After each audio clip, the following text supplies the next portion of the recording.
The police officer pushed the photograph across the table. Do you know this woman? Ada stared at the picture of her best friend. Her hands were shaking. That's Grace. We've been friends since primary school. She is the one who reported you, the officer said. She is the reason you are here. Ada felt her stomach drop.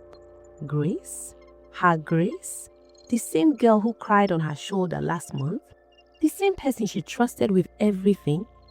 That's impossible, Ada whispered, but deep down, she knew it wasn't. 3 months earlier, Ada locked the door of her small shop in Lekki and smiled. It had been a good day. She sold 12 handbags, 5 shoes and 3 dresses. Not bad for a Tuesday. She had started this business 2 years ago with money she saved from working as a secretary. Now she had her own place, small but hers. The sign above the door read, Ada's Fashion Corner in bright yellow letters. Her phone buzzed. It was Grace. Babe, I'm outside your shop. Are you still there? Ada opened the door and saw Grace standing by the gate, wearing one of those expensive dresses she always wore. Grace worked in a bank in Victoria Island. She made good money, but somehow she was always broke. Come in, Ada said, hugging her friend. Grace looked around the shop. Business is good. God is faithful, Ada replied. I can't complain. Grace picked up a handbag from the shelf. This is nice. How much? For you, 15,000 naira. Grace laughed. 15? Ada, you know I don't have that kind of money now. You should just give it to me. We're friends. Ada had heard this before, many times, but she smiled and said, Take it. You can pay me whenever.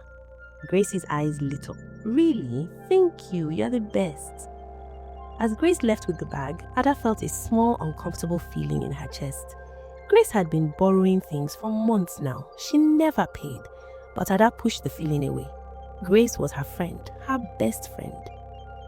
That weekend, Ada went to visit her mother in Surulere. Her mother was frying plantain in the kitchen when Ada arrived. How is business, Mama? Very good, Ada replied.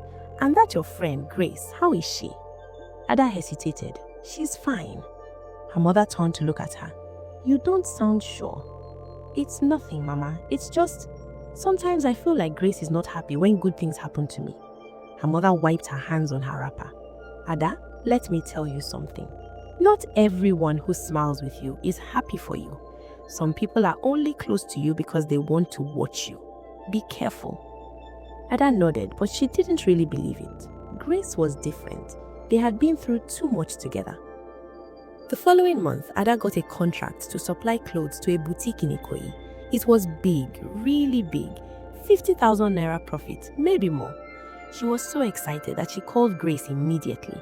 Grace, you won't believe what just happened. What? I got a contract, a real contract, with that big boutique on Awolowo Road.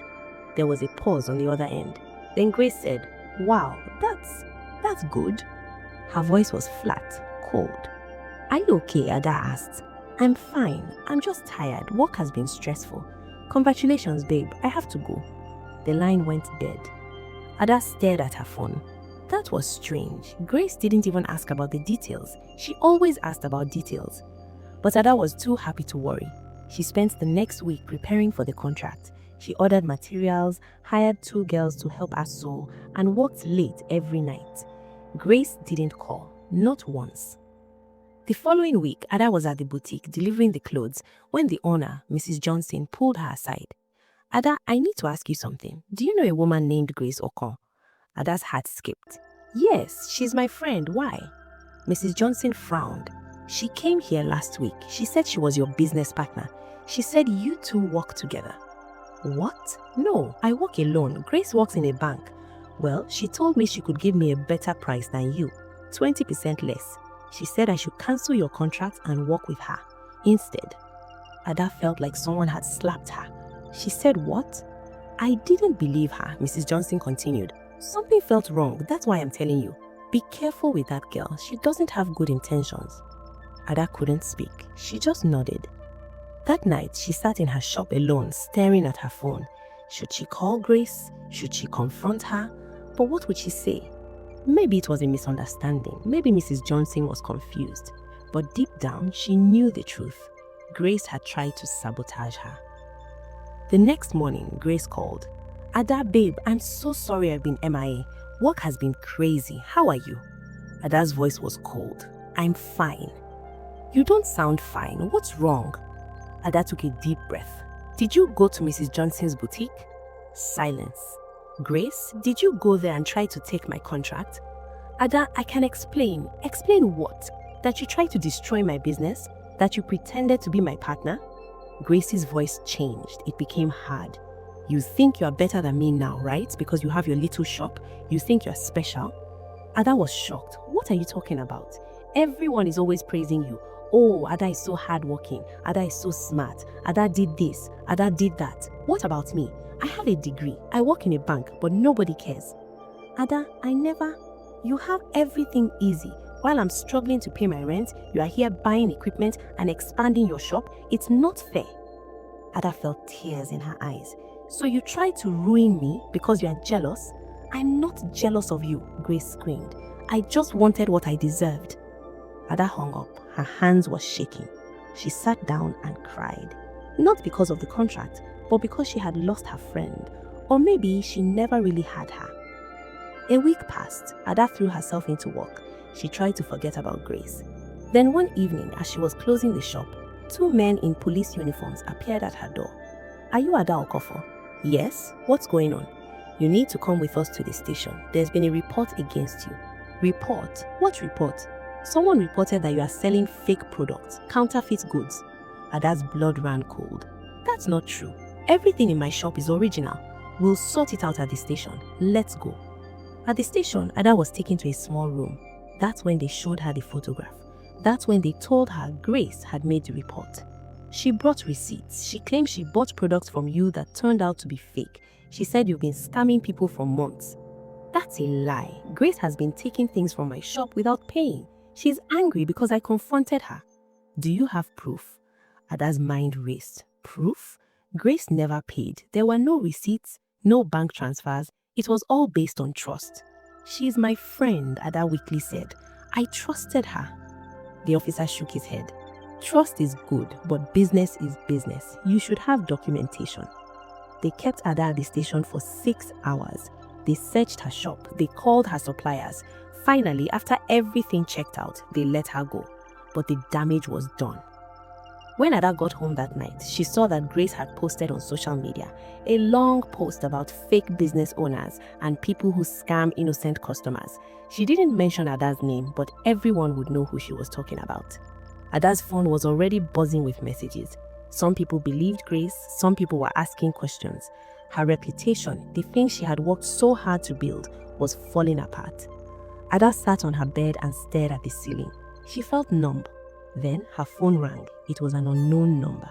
Hello, is this Ada? Ada Okafo? Yes. Who is this? My name is Tolu. I used to work with Grace at the bank. Ada sat up. Okay, I saw her post on social media. I know what she's doing to you and I want to help. How? Grace did the same thing to me. A year ago, I started a side business selling perfumes. Grace asked me to teach her. I did. Then she went behind my back and told my boss at the bank that I was using company time to run my business. I almost got fired. Ada's heart was pounding. Why would she do that? Because she's jealous. She can't stand to see other people succeed. She did it to me, she's doing it to you, and she'll do it to the next person. What can I do? Ada asked. I have messages, screenshots of things Grace said about you, things she planned. She told me she was going to teach you a lesson. I can send them to you. Please, send them. 5 minutes later, Ada's phone lit up with screenshots. Messages where Grace talked about destroying Ada's business.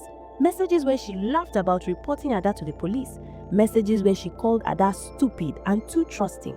Ada felt sick reading them, but she also felt something else. Anger. The next morning, Ada went back to the police station. She brought the screenshots. She brought her supplier invoices. She brought everything. I want to file a report, she told the officer, for false accusation and defamation. The officer looked at the evidence. He nodded slowly. This is serious. We'll call her in. When Grace arrived at the station 2 days later, she was confident. She thought she had won. But when the officer showed her the screenshots, her face changed. Where did you get these? She whispered. That doesn't matter. What matters is that you filed a false police report. That's a crime. Grace turned to Ada. You did this? You are really going to do this to me after everything we've been through? Ada looked at her former friend. You did this to yourself, Grace. I trusted you. I gave you everything, and you tried to destroy me because you couldn't handle my success. I made you, Grace shouted. Before me, you were nobody. I introduced you to people. I helped you. You helped yourself to my things, Ada said quietly. And when that wasn't enough, you tried to ruin me. Grace started crying. Please, Ada, please. I'm sorry. I was jealous. I was wrong. Please don't do this. I'll lose my job. My family will disown me. Please. Ada looked at her. Part of her wanted to forgive. Part of her wanted to let it go. But then she remembered the fear she felt in that police station, the humiliation, the lies. You should have thought about that before, Ada said. 2 months later, Grace was charged with filing a false police report and defamation. She lost her job at the bank. Her social media post was taken down, but the damage to her reputation was done. Ada's business survived. In fact, it grew.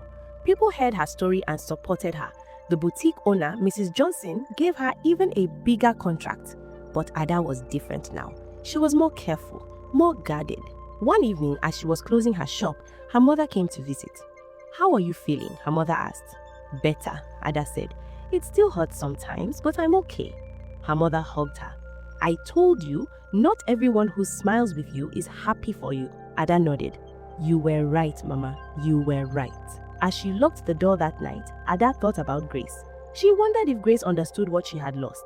Not just her job or her reputation, but a real friendship, something genuine, all because she couldn't be happy for someone else's success. Ada walked to her car, got in, and drove home. She didn't look back. Epilogue. 6 months later, Ada received a message from Grace. I know you probably won't read this, but I'm sorry, I was wrong. I let jealousy destroy the best friendship I ever had. I hope someday you can forgive me. I hope you are doing well. You always deserved success. I just wish I could have been happy for you. Ada read the message 3 times. Then she deleted it. Some bridges once burnt can never be rebuilt. And that was okay.